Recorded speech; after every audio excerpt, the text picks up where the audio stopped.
Nós estamos dentro do calendário litúrgico celebrando o advento, a chegada do Messias. O tema das pregações, dos sermões deste mês está aí no slide. Natal, tempo de celebração. A nossa agenda, domingo passado, o primeiro domingo do mês, o Cântico de Maria, o Magnificat. Hoje, o Cântico de Zacarias, o Benedictus. No dia 15, o Cântico de Simeão, próximo domingo. O mensageiro da parte de Deus será o reverendo Tássio Almeida. E no dia 22, o Cântico da IPJSP, o nosso cântico, a nossa cantata. Celebraremos o Messias, o Cristo, tempo de celebração. O que vimos anteriormente, o que é que nós conversamos no domingo passado? Celebra o Natal reconhecendo que Deus está no controle da história. O Natal nos mostra isso. Talvez assistindo aos noticiários, lendo os jornais, acessando a internet, tenhamos a errônea sensação de que as coisas fugiram ao controle. Talvez do nosso controle, mas não do controle de Deus. E o Natal aponta para isso. Para o Deus que está sentado no trono do universo, governando a história. E uma segunda lição, celebra o Natal humilhando-se diante da benignidade, amor e misericórdia de Deus derramados por meio de Jesus Cristo. Natal é tempo de experimentarmos a benignidade, o amor e a misericórdia de Deus, porque foi dessa maneira, com benignidade, com amor e com misericórdia, que o Senhor nos tratou e nos trata. E o Natal é tempo de celebrarmos essa benignidade, esse amor, essa misericórdia, humilharmos-nos diante dele. Tanta benignidade, tanto amor e tanta misericórdia. Bem, antes de nós continuarmos, quero repetir o que eu disse aqui no domingo passado. Natal, o mês de dezembro, as luzes, a agitação, o comércio, tudo isso, de repente, quer chamar a nossa atenção e capturar o nosso coração. Natal, dezembro, não é momento, tempo de acelerar. O que nós vemos na sociedade é o povo acelerando, acelerado. Parece que o mundo vai acabar. Filas, gentarada, como diz o outro. Pessoas se acotovelando. Natal não é isso. Natal é tempo e momento de nós tirarmos o pé, desacelerarmos, olharmos para o nosso coração, prepararmos o nosso coração para recebermos o Messias. Natal é tempo de reflexão, é tempo de olhar para dentro, é tempo de se acalmar, de se aquietar. Não é tempo de dar cotovelada em ninguém. É tempo de abraçar, de reconciliar-se, de parar. Natal é isso. Por que eu estou dizendo tudo isso? Quero chamar a sua atenção, tome cuidado. Passa tão rápido. Daqui a pouco tempo nós já estaremos em janeiro. E esse tempo tão oportuno, tão rico, tão significativo, de reflexão, de preparação. perdido. É tempo de prepararmos o nosso coração para o Cristo que vai nascer. Ele precisa nascer no nosso coração. Continuando, nós estamos no capítulo 1 do Evangelho de Lucas. Capítulo 1 de Lucas, no domingo passado, o Cântico de Maria.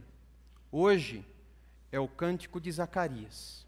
E o texto sagrado diz assim: A Isabel cumpriu-se o tempo de dar à luz e teve um filho.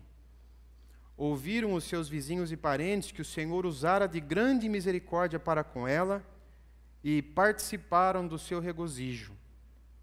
Sucedeu que, no 8º dia, foram circuncidar o menino e queriam dar-lhe o nome de seu pai, Zacarias. De modo nenhum, respondeu sua mãe. Pelo contrário, ele deve ser chamado João. Disseram-lhe: Ninguém há na tua parentela que tenha este nome. E perguntaram por acenos ao pai do menino que nome queria que lhe dessem. Então, pedindo ele uma tabuinha, escreveu: João é o seu nome. E todos se admiraram. Imediatamente a boca se lhe abriu e, desimpedida a língua, falava louvando a Deus. Sucedeu que todos os seus vizinhos ficaram possuídos de temor, e por toda a região montanhosa da Judéia foram divulgadas estas coisas. Todos os que as ouviram guardavam-nas no coração, dizendo: Que virá a ser, pois, este menino? E a mão do Senhor estava com ele. Zacarias, seu pai, cheio do Espírito Santo, profetizou, dizendo: Agora então, o cântico de Zacarias. Bendito seja o Senhor, Deus de Israel, porque visitou e redimiu o seu povo, e nos suscitou plena e poderosa salvação na casa de Davi, seu servo, como prometera desde a antiguidade por boca dos seus santos profetas, para nos libertar dos nossos inimigos e das mãos de todos os que nos odeiam, para usar de misericórdia com os nossos pais e lembrar-se da sua santa aliança e do juramento que fez a Abraão, o nosso pai, de conceder-nos que, livres das mãos de inimigos, o adorássemos sem temor, em santidade e justiça perante ele todos os nossos dias. Tu, menino, serás chamado profeta do Altíssimo, porque precederás o Senhor, preparando-lhe os caminhos, para dar ao seu povo o conhecimento da salvação e redimi-lo dos seus pecados. Graças à entranhável misericórdia de nosso Deus, pela qual nos visitará o sol nascente das alturas, para alumiar os que jazem nas trevas e na sombra da morte, e dirigir os nossos pés pelo caminho da paz. O menino crescia e se fortalecia em espírito, e viveu nos desertos até o dia em que havia de manifestar-se a Israel. Vamos orar mais uma vez? Como você está sentado, sentada, feche os seus olhos, abaixe a sua cabeça, olhe para o seu coração. Como está o seu coração? Agitado? Inquieto? Afoito? Ou o seu coração está calmo, sereno, tranquilo? É tempo de aquietar-se. É tempo de descansar e de confiar nas promessas de Deus. O Natal aponta na direção de um Deus que não falha, nunca falhará. E é por isso que nós podemos nos aquietar. É por isso que nós podemos nos tranquilizar. Há um trono no universo. Esse trono está ocupado. o nosso Deus está sentado nele. Por isso nós podemos descansar, confiar. Senhor, fala ao nosso coração, a sua palavra foi lida, a sua palavra será exposta. Nesta hora, menos de mim, Senhor, nada de mim, mais do Senhor, tudo do Senhor. Fala ao nosso coração, ajeita aquilo que precisa ser ajeitado na nossa vida, que nós possamos encarar o dezembro, o Natal, encarar a nossa vida da maneira certa, correta. Que a luz de Jesus, que o brilho celeste esteja diante de nós, norteando e conduzindo cada um dos nossos passos. Em nome de Jesus. Amém. Bem, o nosso texto, ele começa apontando para uma situação inusitada. Nós temos o sacerdote emudecido. Zacarias era sacerdote e ele estava emudecido. Vocês viram na leitura. Ele concordou com o nome João, escrevendo isso numa tabuinha, porque ele estava emudecido. É uma situação inusitada. O sacerdote emudecido. Guardadas as devidas diferenças, era como se fosse um pastor emudecido. O sacerdote era responsável por falar a palavra do Senhor, por compartilhar a palavra do Senhor. Mas o sacerdote estava emudecido. Vejamos a história. Eis que lhe apareceu um anjo do Senhor em pé à direita do altar do incenso. Vendo-o, Zacarias turbou-se e apoderou-se dele o temor. Disse-lhe, porém, o anjo: Zacarias, não temas, porque a tua oração foi ouvida. E Isabel, tua mulher, te dará à luz um filho, a quem darás o nome de João. Vejam que experiência marcante. Foi a resposta de uma oração. O anjo diz isso. Não temas, porque a tua oração foi ouvida. Deus resolveu atender a oração de Zacarias e fez isso de um modo especial. Fico até com uma santa inveja, se é que existe isso. Existe santa inveja? Então nunca mais eu direi essa besteira no púlpito.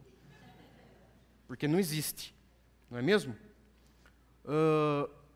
Alguém aqui já teve uma resposta de oração respondida dessa mesma maneira? Alguém aqui já? Deus enviar um anjo para dizer, ok, a sua oração foi ouvida e será atendida? Vejam que experiência especial, especialíssima Zacarias teve com Deus.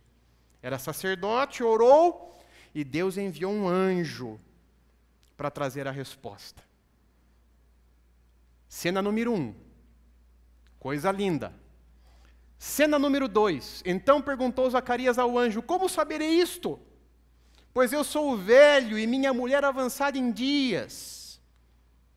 Respondeu-lhe o anjo: eu sou Gabriel, que assisto diante de Deus e fui enviado para falar-te e trazer-te estas boas novas. Todavia ficarás mudo e não poderás falar até o dia em que estas coisas venham a realizar-se, porquanto não acreditaste nas minhas palavras, as quais a seu tempo se cumprirão. Você que tem um drama, porque todos nós temos esse drama, né? Às vezes nós oramos, mas lá no nosso íntimo a gente duvida. Lá no nosso íntimo a gente fraqueja. A gente pensa assim: será que Deus vai ouvir essa minha oração? Hashtag quem nunca, não é mesmo? Quem nunca orou ao Senhor, mas lá no íntimo,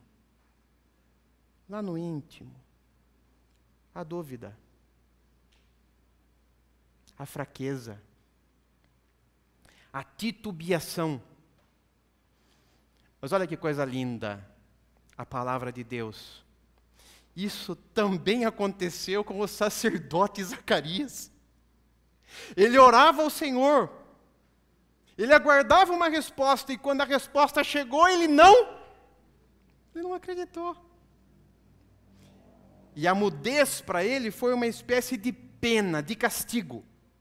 Então, durante todo o tempo de gestação da sua esposa, de Isabel, Zacarias esteve mudo.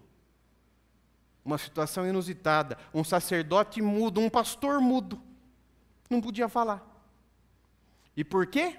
Porque duvidou. Orou e não creu. Orou e duvidou. Orou e quando o anjo do Senhor veio com a resposta... Está pensando que eu sou bobo? Eu sou velho, a minha senhora também não é uma menina? Como é que eu vou acreditar nisso? E aí o anjo respondeu, é?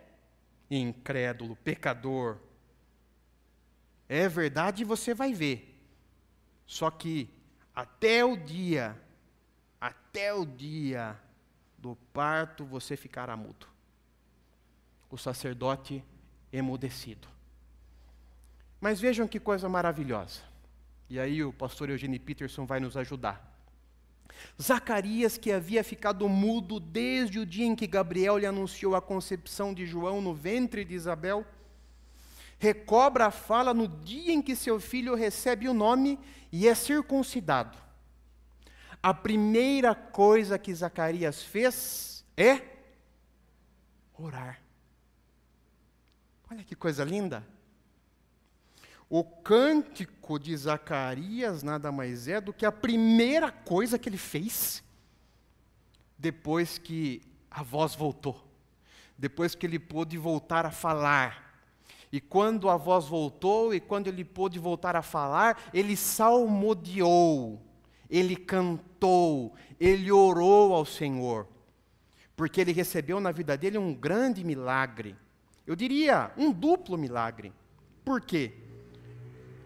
A mulher estéril, avançada em dias, concebeu, engravidou. Primeiro milagre. O segundo, aquele filho era alguém muito especial. Nós estamos falando de João Batista, o precursor, aquele que é tido como o último profeta da história de Israel. Era alguém especial, um enviado para preparar o caminho do Senhor. Então, um milagre duplo. Um duplo milagre. Zacarias orou. E aí, é justamente sobre isso que eu quero conversar com vocês nesta noite. Sobre a oração de Zacarias. São 12 versículos, se você já contou, ou se enquanto líamos você contou. É uma oração composta de 12 versículos. Por 6 vezes surgem palavras correlatas, palavras cujo tema é o mesmo. Palavras muito significativas, tanto no Antigo Testamento como no Novo Testamento, e eu quero falar com vocês sobre essas palavras, que nada mais foram e são do que o varal, a espinha dorsal, sobre a qual toda a oração foi construída. A primeira palavrinha é a palavrinha redenção. Ela vai aparecer no versículo 68 e no versículo 77. Vamos ler juntos esses dois textos? Vamos lá?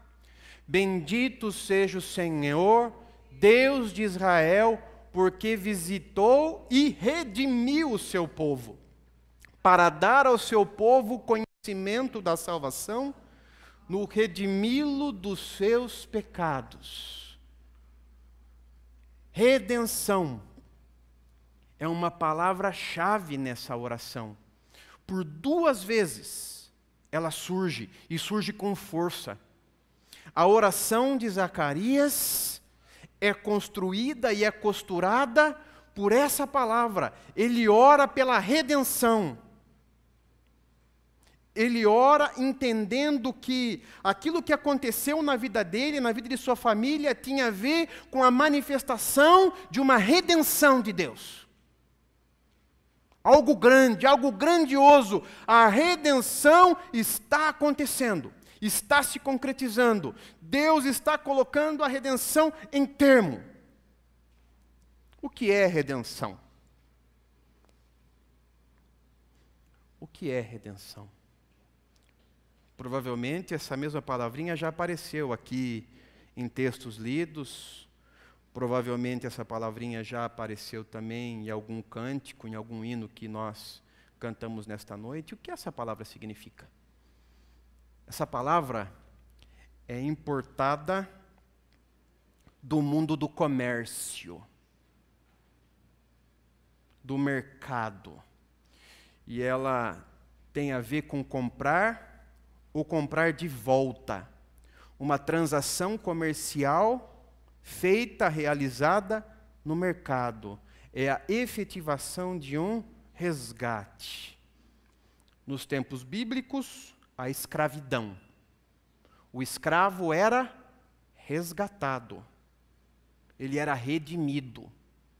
Ele era comprado ou então recomprado. É daí que surge a palavra redenção. É um resgate. Então a oração de Zacarias aponta para esse resgate de Deus. Do Deus que nos comprou. Do Deus que pagou um preço por nós. De um Deus que quebrou a escravidão e nos trouxe de volta. Zacarias ora, e na sua oração, por 2 vezes, ele usa a expressão redenção, porque ele entende que aquilo que estava acontecendo tinha a ver com redenção. Deus redimindo, Deus comprando de novo, Deus resgatando um povo. Natal, queridos irmãos e queridas irmãs, tempo de celebração. Celebração do que, Gustavo? De um resgate. Nós fomos resgatados. Esse resgate se efetivou na minha vida e na sua vida. Deus nos comprou, de maneira que nós pertencemos a Ele. E é por isso que nós celebramos. Pertencemos ao Senhor. Fomos resgatados. Somos propriedade de Deus. Natal é tempo de celebrar a redenção, o resgate de Deus, a nossa vida resgatada. Essa é uma palavra. Ela aparece 2 vezes na oração de Zacarias. Mas ela não é a única palavra. Existe uma outra palavra muito significativa e talvez até mais cara para nós. A segunda palavra é salvação. Vamos ler todos juntos os 2 versículos que estão nesse slide? Vamos lá? E nos suscitou plena e poderosa salvação na casa de Davi, seu servo, para dar ao seu povo conhecimento da salvação, no redimi-lo dos seus pecados. Salvação. Quando Zacarias ora, ele fala em redenção, por 2 vezes. Quando Zacarias ora, ele fala a respeito de salvação, e faz isso também em 2 vezes. Essa palavra costura toda a oração de Zacarias. A semelhança da primeira palavra, redenção. É uma palavra-chave. Ele ora porque ele entende que aquilo que está acontecendo e aquilo que está por acontecer tem a ver com salvação. Deus salvando o seu povo. Deus salvando os seus. E Natal é tempo de nós pensarmos e refletirmos sobre salvação. O Deus que salva o seu povo. O Deus que salvou a minha vida e que salvou a sua vida. E que, para fazer isso, encarnou-se. Apareceu numa criança, num bebê. O Cristo, a segunda pessoa da Trindade. Salvação. E aí eu pergunto para você, o que é salvação? Ah, pastor, salvação é quando eu morrer eu vou para o céu. Quando eu morrer eu vou para o céu. Olha, irmão, será? Se você cair aqui agora, duro, quando você abrir os olhos, quem você vai encontrar? Oh, alguns disseram um nome precioso. Mas aí eu quero fazer o papel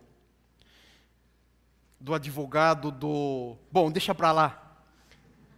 Será? Será? É claro que salvação, para nós, tem a ver com a eternidade, estar com o Senhor. Mas essa salvação aí, ó, essa salvação é morrer e ir para o céu? O que é que Zacarias está orando? Zacarias está pensando nisso aqui, ó. O que é salvação? É uma intervenção direta e decisiva de Deus, transformadora dos rumos da história e da vida, no presente e no futuro. Foi isso que Deus fez com Israel, quando Israel era escravo no Egito. Deus salvou Israel. O que Deus fez com aquela gente? Deus interveio direta e decisivamente, transformando os rumos da história e da vida daquele povo no momento presente e no futuro. E salvação é isso. E aí eu pergunto para você, você já experimentou na sua vida essa intervenção de Deus, direta e decisiva, transformadora dos rumos da sua história e da sua vida, não é só no futuro, mas no momento presente. Não é só morrer e ir para o céu, é ser salvo agora, na vida. Você já experimentou isso? Talvez essa história de morrer e ir para o céu tenha empobrecido um pouco essa palavra, que é tão importante na Bíblia, é tão importante no Novo Testamento, salvação. Ah, pastor, é morrer e ir para o céu. Sim, não direi que não é isso, mas é muito mais do que isso. É uma ação direta e decisiva de Deus, transformadora dos rumos da história e da vida, não só no futuro, mas no presente. No presente. Eu sou salvo já.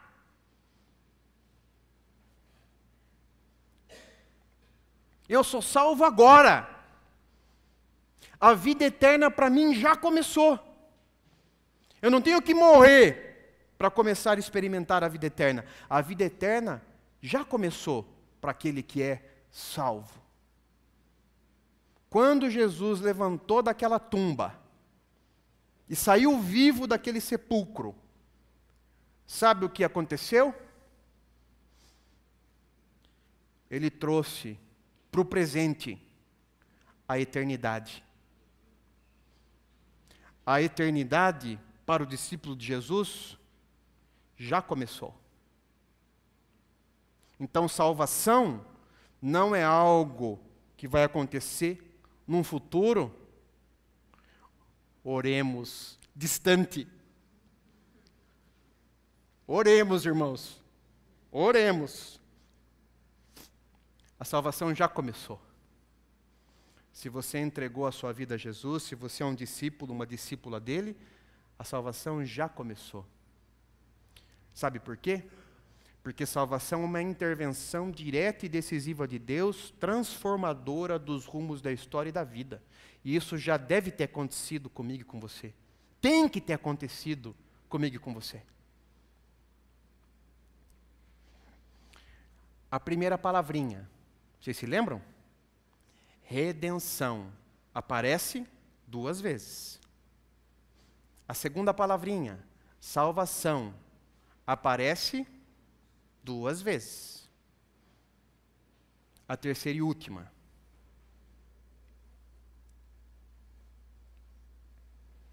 Libertação. Vamos ler os versículos todos juntos? Vamos lá? Para nos libertar dos nossos inimigos e das mãos de todos os que nos odeiam, de conceder-nos que, livres das mãos de inimigos, o adorássemos sem temor.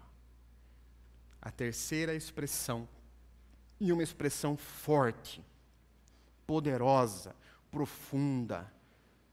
Isso é Natal. Natal é tempo de libertação. O Messias chegou. O Messias foi dado. É uma dádiva das mãos de Deus. Então, toda algema, todo grilhão, todo laço, toda arapuca, toda a escravidão cai por terra, porque o nosso Deus nos liberta de nós mesmos, nos liberta do mundo alheio a Deus, sistema alheio a Deus, contrário a Deus. Há uma libertação disso, e há também uma libertação das garras de Satanás, do mal, do maligno. Tudo isso cai por terra, porque existe libertação. É claro que quando Zacarias orou, ele estava muito mais pensando em Roma do que pensando no diabo, por exemplo. Porque naquele momento, Israel era cativa. Israel era cativo, era prisioneiro de Roma. Roma era a grande potência mundial que escravizava o mundo conhecido de então, e Israel escravizado por Roma. Então, quando Zacarias ora, ele pensa em libertação, ele pensa muito mais nessa libertação político-social. Mas hoje, com todo o Novo Testamento nas nossas mãos, com 2000 anos de história, nós podemos inferir que essa libertação é muito mais ampla do que uma libertação político-social. É uma libertação espiritual. Somos livres de nós mesmos, somos livres do mundo, sistema alheio a Deus, contrário a Deus, e somos livres das garras do maligno. O que é a libertação, então? É o livramento do jugo opressor, do cativeiro escravizador. Natal é tempo de celebrarmos a liberdade em Cristo. A liberdade do pecado, a liberdade de Satanás, a liberdade da carne, de nós mesmos. O Senhor liberta de tudo isso. Uma oração, 3 palavras muito fortes, que são palavras que vão dando forma a essa oração. São palavras que vão norteando a oração de Zacarias. Redenção, salvação e libertação. Ele ora citando, ele ora pedindo, ele ora profetizando.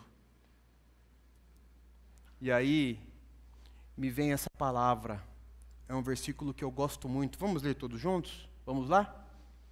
A saber que Deus estava em Cristo, reconciliando consigo o mundo, não imputando aos homens as suas transgressões. O Deus que redime, o Deus que salva, o Deus que liberta. Natal é isso. Deus estava em Cristo reconciliando consigo o mundo. Ele mandou seu Filho para isso, para trazer reconciliação a nós. Por isso Jesus veio, para trazer reconciliação a nós. Por isso o Natal, que é a festa da reconciliação de Deus conosco através de Jesus. Através de Jesus.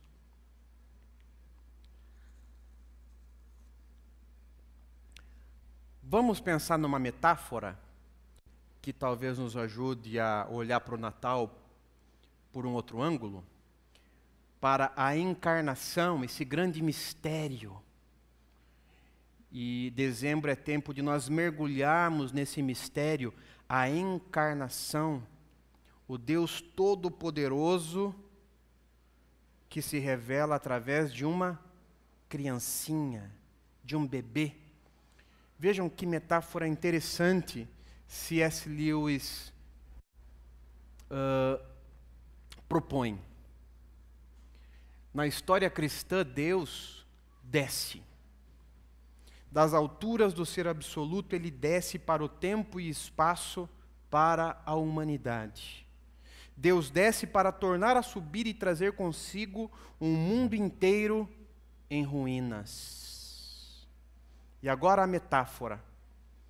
Pode-se pensar no mergulhador, primeiro reduzido à nudez, depois olhando rápido para todo lado em pleno salto, então desaparecendo em um mergulho, sumindo, projetando-se pela água verde quente até a água escura e fria, atravessando a pressão crescente até a região semelhante à morte do limo, da lama e da velha decomposição, até subir outra vez, de volta à cor e à luz, os pulmões quase estourando, até de repente romper mais uma vez pela superfície, tendo nas mãos o objeto precioso e gotejante que desceu para recuperar. É uma metáfora da encarnação, do Natal. A metáfora do mergulhador, que desce, mas que volta, com aquele objeto que estava perdido, mas que foi encontrado. Ele volta com um objeto precioso e gotejante em suas mãos. Nós somos esse objeto que foi encontrado porque estava perdido. O Senhor nos buscou, o Senhor nos encontrou. Num mundo de ruínas, ou num mundo em ruínas, o Senhor nos encontrou. Ele nos redimiu, Ele nos salvou e Ele nos libertou. O que eu vou levar para casa? Vamos ler todos juntos? Celebre o Natal, recebendo das mãos de Deus a dádiva da redenção, salvação, libertação em Cristo Jesus. Celebra o Natal desse jeito, dessa forma. Natal é isso. Ah, pastor, pode ter comida? Pode, me convide. Ah, pastor, pode ter lá uma bebida, uma cidra cerezer, sem álcool. Pode ter, pastor? Pode, não me convide. Me convide sim. Me convide sim. Pode ter troca de presentes, pastor? Deve, é muito bacana, é muito legal. Família, parentes, cunhado. Aí o problema é seu. Concunhado, aí o problema é seu. Pode ter? Pode ter. Mas não se esqueça disso. Ó. O que é o Natal no final das contas? O que é o Natal no final das contas? É isso aí, ó. Vejam o presente que nós recebemos das mãos de Deus. Vejam o presente. Sabe qual é o presente? É Jesus. A coisa mais importante é Jesus. O convidado mais importante é Jesus. Natal é Jesus. Jesus que é essa dádiva, esse presente que tem a ver com redenção, que tem a ver com salvação, que tem a ver com libertação. É isso que é Natal, é isso que nós recebemos. Então celebre, faça festa, mas não esqueça o sentido. Não esqueça o sentido. Vamos celebrar esse Cristo, que é o perdão de Deus, que é o amor de Deus derramado nas nossas vidas.